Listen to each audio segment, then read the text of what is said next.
Bienvenue sur Africa 24 pour cette nouvelle édition du QG Week-end au sommaire de l'actualité. Union pour un franc dialogue, c'est le nom d'une nouvelle coalition de partis politiques en République démocratique du Congo. Son objectif, soutenir le dialogue politique annoncé depuis novembre 2015 par le président Joseph Kabila. Et au Niger, les autorités abrogent le décret sur le contrôle qualité des produits sur le marché national. Raison de cette mesure et réaction des défenseurs des droits des consommateurs à suivre également. Un jeune métier, le programme lancé en février 2016 rencontre beaucoup d'engouement au Gabon. Son objectif, l'emploi de plus de 2000 jeunes déscolarisés et sans emploi. Création donc d'une nouvelle plateforme politique en République démocratique du Congo. L'annonce a été faite ce vendredi à Kinshasa. L'Union pour un franc dialogue, c'est son nom, réunit une vingtaine de partis politiques dans le but notamment de soutenir le dialogue politique national inclusif annoncé il y a des mois, mais toujours au point mort en RDC. Un reportage de Jacques Amboka. L'Union pour un franc dialogue, c'est la nouvelle plateforme politique qui a vu le jour ce vendredi 20 mai à Kinshasa. Une vingtaine de partis politiques ont participé à l'acte de création de cette plateforme. C'est reconnaissant de l'opposition, cette nouvelle structure veut jouer un rôle dans le processus du dialogue politique congolais bloqué au niveau de la constitution du bureau préparatoire. Nous créons une plateforme parce que nous pensons que pour un pays comme le Congo, nous ne pouvons gagner qu'ensemble. Et ensemble, nous pouvons arrimer toutes les intelligences pour trouver des solutions difficiles aux problèmes qui sont posés chez nous. Nous avons des plateformes qui sont totalement hostiles au principe même des dialogués, alors qu'en contrepartie, ils ne proposent rien.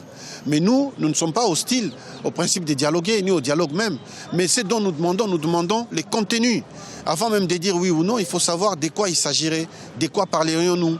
Les processus électoraux et les dialogues sont au centre de la politique congolaise en ces jours, justifiant la création de plusieurs formations politiques et plateformes. Pour les observateurs, l'univers politique congolais compte déjà des formations politiques de trop. Il faut que nous arrivions, nous tous, à imposer une certaine rupture dans la manière d'être politicien au Congo et même de faire la politique. Ce n'est pas le grand nombre qui importerait, mais c'est plutôt l'harmonie de vue, l'identité réelle de la chose qui importe. Et au Congo, croyez-moi, il y en a trop, mais il y en a aussi trop de creux. Nous pensons que nous arriverons à donner suffisamment du contenu à l'initiative qui vient d'être née et nous ne pensons pas être de trop dans le macrocosme politique congolais. L'Union pour un franc dialogue trouve sur le terrain d'autres plateformes de l'opposition qui s'opposent sur la nécessité ou non de la tenue de ces pourparlers. Dans ce contexte, la nouvelle plateforme doit s'imposer par des idées nouvelles afin de se faire une place dans l'univers politique congolais. En Tunisie, c'est une petite révolution qui s'annonce chez Ennahda à l'issue d'un congrès qui se tient actuellement à Radès. Le parti majoritaire à l'Assemblée depuis janvier souhaite une séparation entre le religieux et le politique. Une décision qui intervient à un an des premières élections locales depuis la révolution de 2011. Je vous propose d'écouter à ce propos les précisions de l'ancien député tunisien Monsef Chekrouhou. Nous insistons pour que la construction démocratique se poursuive en Tunisie. Ennahda est arrivée au pouvoir démocratiquement après la révolution. Elle a constitué une troïka démocratique avec des partis non islamistes et ils ont tous échoué. Pourquoi ? Parce qu'ils se sont répartis des sièges dans les coalitions qui se sont faites, mais sans absolument arrêter de programme clair. Il n'y avait ni vision économique, ni vision sociale, ni programme. Donc nous voulons des gouvernements qui vont chasser la croissance, qui vont nous rechercher de la croissance, la création de richesses, la répartition de richesses. Ils se sont aperçus de l'inanité de leur approche fondée sur seulement la religion. Donc Ennahda a fait un peu son mea culpa concernant cela. Le plan permet de baliser l'avenir. On n'a pas de plan. On n'a pas de vision. La vision, il faut la donner. Les gouvernements successifs ne se sont pas donné la peine de faire ça. Et tant qu'ils ne le font pas, ni Ennahda ni d'autres ne pourront piloter l'économie et la société tunisienne vers une démocratie réelle. On réclame, nous, l'opposition, un plan tunisien parce qu'on a les compétences pour le faire. Au Niger, le gouvernement vient d'abroger le décret sur le contrôle qualité des produits importés et locaux en vigueur depuis 2007. Un contrôle beaucoup trop coûteux, estiment les autorités nigériennes. Et depuis l'annonce de cette mesure, les associations de défense de consommateurs sont montées au créneau. Reportage au Niger, Sadou Alizé Mouktar. Le décret de vérification de conformité des produits aux normes et règlements techniques abrogé par le gouvernement du Niger en Conseil des ministres. Le contrôle de qualité des produits est un moyen permettant de protéger les consommateurs et l'économie du pays. À l'annonce de cette mesure prise par les autorités, c'est l'indignation chez les associations de défense des droits des consommateurs. Cette décision, nous considérons qu'elle est très grave. Ils ont fait comprendre que la présence du contrôle pourrait entraver ce qu'ils appellent le doing business ou l'engagement de notre pays à faciliter le climat des affaires. Et de l'autre côté, ils ont parlé des coûts afférents à l'exercice du contrôle qui doit être fait. Donc, nous avons tout de suite démonté ces arguments. Le doing business n'est pas contraire à l'obligation pour chaque pays de prendre des mesures de sécurité pour prévenir la santé de ses populations à partir des produits qui sont importés en sa gestion. Deuxièmement, on parle des coûts afférents au contrôle, mais les coûts afférents au contrôle, ça représente quoi par rapport à la santé des populations à prévenir? Le gouvernement du Niger estime que les frais de prise en charge de contrôle de conformité aux normes a des répercussions sur les prix des produits. L'abrogation de ce décret est initiée pour mettre fin à ces contrôles qui ne sont pas de nature à favoriser le climat des affaires selon l'État nigérien. Je voudrais rassurer les consommateurs que ce décret n'a pas été abrogé juste pour laisser les hommes d'affaires faire ce qu'ils veulent.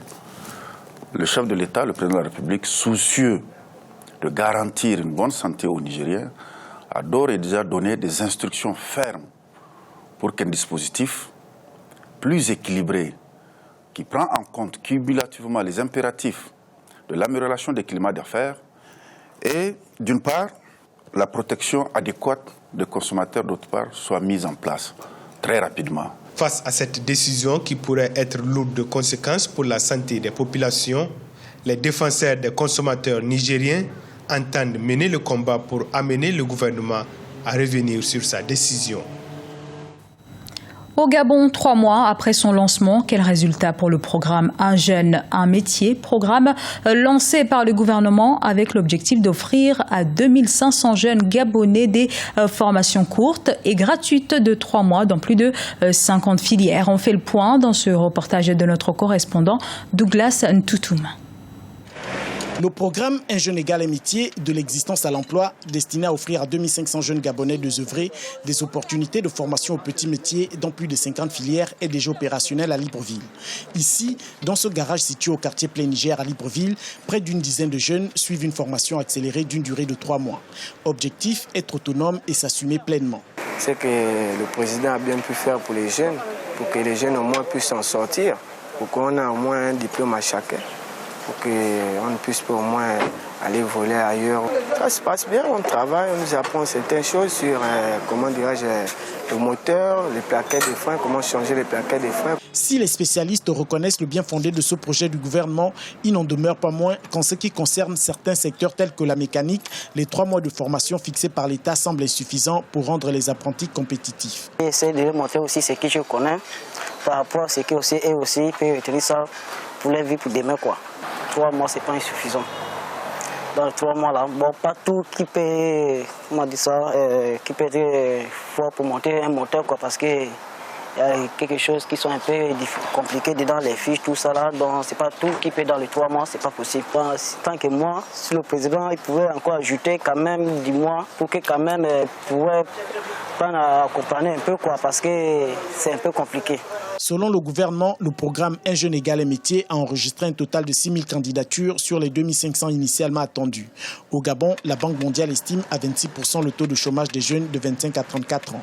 Ce taux est fixé à 35,7% chez les jeunes de 15 à 24 ans. Le gouvernement soutient que la solution au problème du chômage passe par une croissance économique soutenue, l'adéquation entre la formation et l'emploi, la promotion des initiatives privées et de la culture entrepreneuriale.